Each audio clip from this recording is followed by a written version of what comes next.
God bless you. सदा सुखी रहो। ये जो प्रणाम के उत्तर में हमारे मुंह से निकलते हैं ना, ये कोई साधारण शब्द नहीं है। ये दुनिया के सबसे कीमती शब्द हैं।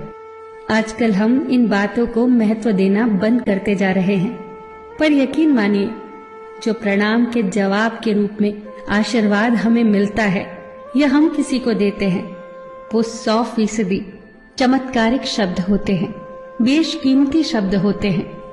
एक बहुत प्यारी कथा कहने जा रही हूं। महाभारत का युद्ध चल रहा था। एक दिन दुर्योधन के व्यंग से आहत होकर भीष्म पितामह यह घोषणा कर देते हैं कि मैं कल पांडवों का वध कर दूंगा। इस घोषणा का पता जैसे ही पांडवों को चलता है तो उनके शिविर में बेचैनी बढ़ जाती है। सभी को भीष्म पितामह की क्षमताओं के बारे में पता था, इसीलिए सभी अनिष्ट की आशंका से परेशान हो जाते हैं।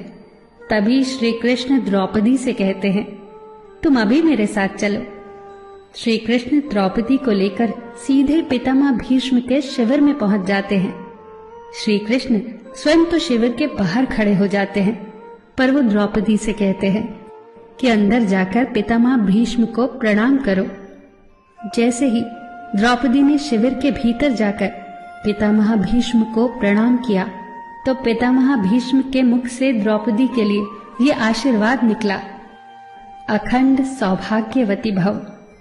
जैसे ही ये आशीर्वाद उनके मुख से निकला, उसी क्षण उन्हें स्मरण हो आया कि आज ही तो उन्होंने पांडवों के वध की घोषणा की थी और स्वयं ही उन्होंने द्रौपदी को अखंड सौभाग्यवती रहने का आशीर्वाद दे दिया। फिर पितामह भीष्म ने द्रौपदी से पूछा, पुत्री, क्या तुम इतनी रात को यहाँ अकेली आई हो या तुम्हें यहाँ श्री कृष्ण लाए हैं? तब द्रौपदी ने कहा, जी पितामह, और वो शिविर के बाहर ही खड़े हैं। शिविर से बाहर निकलकर दोनों ने एक दूसरे को प्रणाम किया और पितामह भीष्म ने कहा, मेरे एक वचन को मेरे ही दूसरे वचन से काटने का काम केवल कृष्ण ही कर सकते हैं। शिविर से वापस लौटते समय श्री कृष्ण ने द्रौपदी से कहा, तुम्हारे एक बार जाकर पितामह को प्रणाम करने से तुम्हारे पतियों को जीवन दान मिल गया है।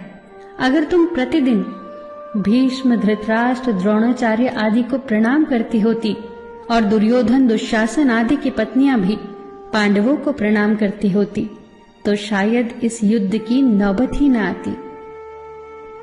जो हर घर में कलह कलेश का वातावरण रहता है, वो कहीं न कहीं इस बात के मूल से जुड़ा है कि हम संस्कार भूलते जा रहे हैं। हम जाने अनजाने अपने बड़ों की उपेक्षा करने लगे हैं। याद रखना कि हर चीज पैसे से खरीदी नहीं जा सकती, और ये भी याद रखना कि हर बात का जवाब गूगल से नहीं मिलता।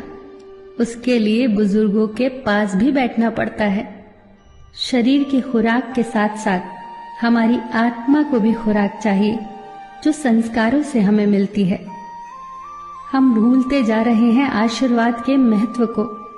आशीर्वाद एक कवच की तरह होता है जो हर बाधा से हमारी रक्षा करता है। कितनी सुंदर बात कही है किसी ने।